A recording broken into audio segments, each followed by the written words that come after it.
সবাইকে প্রীতি ও শুভেচ্ছা জানাচ্ছি পদ্মা পাড়ের বাউলিয়ানা থেকে। দেখুন, পদ্মা দিয়ে একটি লঞ্চ ধেয়ে চলেছে পশ্চিম দিকে, আর এদিকে ঝিরিঝিরি বৃষ্টি হচ্ছে, রুমঝুম বৃষ্টি হচ্ছে। বৃষ্টির সঙ্গীত অনবরত গেয়েই চলেছে। এই যে কী মনোমুগ্ধকর পরিবেশ, এটি না দেখলে, না অবগাহন করলে এই পরিবেশের মধ্যে এর শান্তিটি বোঝা যাবে না। দেখুন কি অসাধারণ দৃশ্য।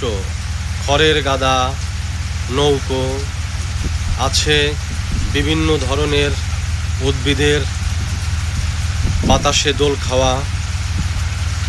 এক অজানা গন্তব্যে যেন ধেয়ে চলেছে একটি লঞ্চ। হুমায়ুন আজাদের একটি কাব্যগ্রন্থের নাম অলৌকিক স্টিমার। ওনার বাড়ি হচ্ছে মুন্সিগঞ্জ। উনি সেখানে লিখেছেন যে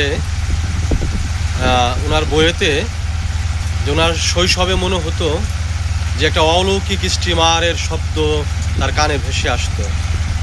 তো আমার বাড়ি হচ্ছে মানিকগঞ্জ, হরিরামপুর। গ্রামের নাম বাহিরচর, পাশেই বকচর। এখান দিয়েও যখন এই লঞ্চ, ট্রলার, স্টিমার যায়, সেই শব্দ ভেসে আসে। আমাকেও এক ধরনের অলৌকিক এক ঐন্দ্রজালিক শক্তি যে আমাকেও ছেয়ে ফেলে। আমার কাছে ওরকম মনে হয়। দেখুন, এটি একটি সম্ভবত তেল ভরা একটি লঞ্চ ধেয়ে চলেছে। এই যে দেখুন শব্দ, বৃষ্টি একটু কমে গেল। এক অসাধারণ দৃশ্য। এই পাশেই একটি মেঠো পথ পদ্মা পাড়ের। ওই যে দেখেছেন একটি বাচ্চা ছাতা নিয়ে দাঁড়িয়ে আছে ও বৃষ্টির মধ্যে হাঁটাহাঁটি করছে। কি এক অসাধারণ পরিবেশ, না দেখলে বোঝা যাবে না। এই যে বাচ্চারা খেলাধুলা করতেছে বৃষ্টির মধ্যে।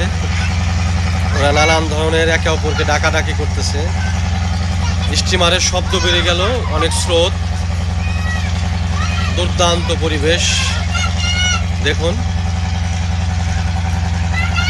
ওদের মধ্যে যে কি আনন্দ। স্টিমার এখন বেশ শব্দ দূষণ করছে, সুতরাং ভিডিওটি এখানে শেষ করা উচিত। সবাই ভালো থাকবেন, সুস্থ থাকবেন।